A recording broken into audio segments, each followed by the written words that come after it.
ഈശോയിൽ ഏറെ സ്നേഹിക്കപ്പെടുന്നവരെ, കാലിത്തൊഴുത്തിൽ പിറന്ന കരുണാമയനായ ക്രിസ്തുവിൻ്റെ അനുയായികളായ നാം ഓരോരുത്തരും ക്രിസ്തു പകർന്നു തന്ന മൂല്യങ്ങളെ മറ്റുള്ളവരിലേക്ക് പകർത്തിക്കൊടുക്കുവാൻ നമുക്ക് സാധിക്കാറുണ്ടോ?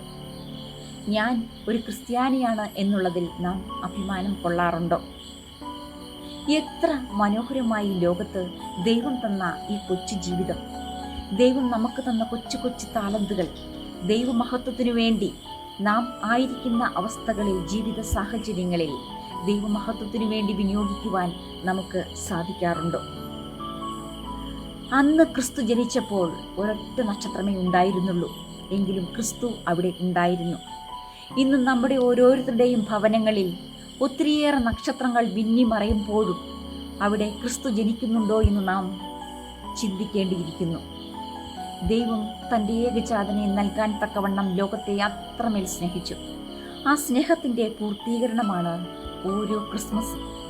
ഇക്കാലമത്രയും നമ്മുടെ ഓരോരുത്തരുടെയും ഹൃദയങ്ങളിലും കുടുംബങ്ങളിലും ജനിച്ച ക്രിസ്തു എവിടെ? നാം പണ്ഡിതനായിക്കൊള്ളട്ടെ, പാമരനായിക്കൊള്ളട്ടെ, സ്വർഗം ഭൂമിക്ക് നൽകുന്ന വിശേഷണമാണത്. അന്ന് ക്രിസ്തു ജനിച്ചപ്പോൾ അവിടെ ആഗതരായത് ഒന്നും അറിവില്ലാത്ത ആട്ടിടയന്മാരും എല്ലാം അറിയുന്ന ജ്ഞാനികളായ രാജാക്കന്മാരുമാണ്. എന്നാൽ ക്രിസ്തുവിനെ കണ്ടപ്പോഴാണ് ഈ രണ്ടു കൂട്ടരും സമാധാനം കണ്ടെത്തിയത്. നാം ആരായിരുന്നാലും ക്രിസ്തു നമ്മുടെ ഉള്ളിൽ വസിക്കുമ്പോഴാണ് സമാധാനം നാം കണ്ടെത്തുന്നത്. മാലാഖമാർ പാടി, അത്യുന്നതങ്ങളിൽ ദൈവത്തിന് മഹത്വം, ഭൂമിയിൽ ദൈവകൃപ ലഭിച്ചവർക്ക് സമാധാനം. പ്രശസ്ത സാഹിത്യകാരൻ രവീന്ദ്രനാഥ ടാഗോറിൻ്റെ വാക്കുകൾ.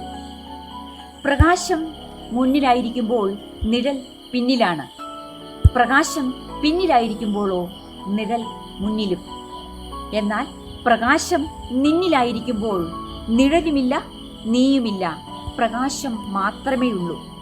എങ്കിൽ ക്രിസ്തുവാകുന്ന പ്രകാശത്തെ ഉള്ളിൽ സ്വീകരിച്ചുകൊണ്ട് ക്രിസ്തുവിൻ്റെ വരവിനെ അറിയിച്ച നക്ഷത്രത്തെ പോലെ സ്വയം പ്രകാശിക്കുവാനും ഈ ഭൂമിയിൽ ഒരു അനുഗ്രഹമായി മാറുവാനും നമുക്ക് പ്രയത്നിക്കാം.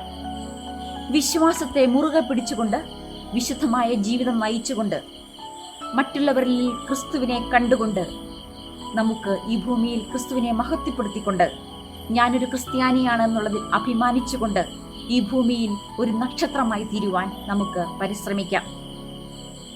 എല്ലാ ക്രിസ്തുമസ് സന്ദേശങ്ങളും ചെന്നെത്തുന്നത് ഒറ്റ ലക്ഷ്യത്തിലേക്കാണ്. പരാതികളില്ലാതെ സഹിക്കുവാനും പരിധിയില്ലാതെ സ്നേഹിക്കുവാനും കരുതലോടെ ചേർത്ത് നിർത്തുവാനും ആ ലക്ഷ്യത്തിനു വേണ്ടി നമുക്കും പരിശ്രമിക്കാം. സമാധാനത്തിൻ്റെയും സന്തോഷത്തിൻ്റെയും പങ്കുവെക്കലിൻ്റെയും ഒരു ക്രിസ്മസ് ആയി തീരട്ടെ ആഗതമാകുന്ന ക്രിസ്മസ് എന്ന് ആശംസിച്ചുകൊണ്ട് ഏവർക്കും ഏറെ സ്നേഹത്തോടെ merry Christmas and happy new year.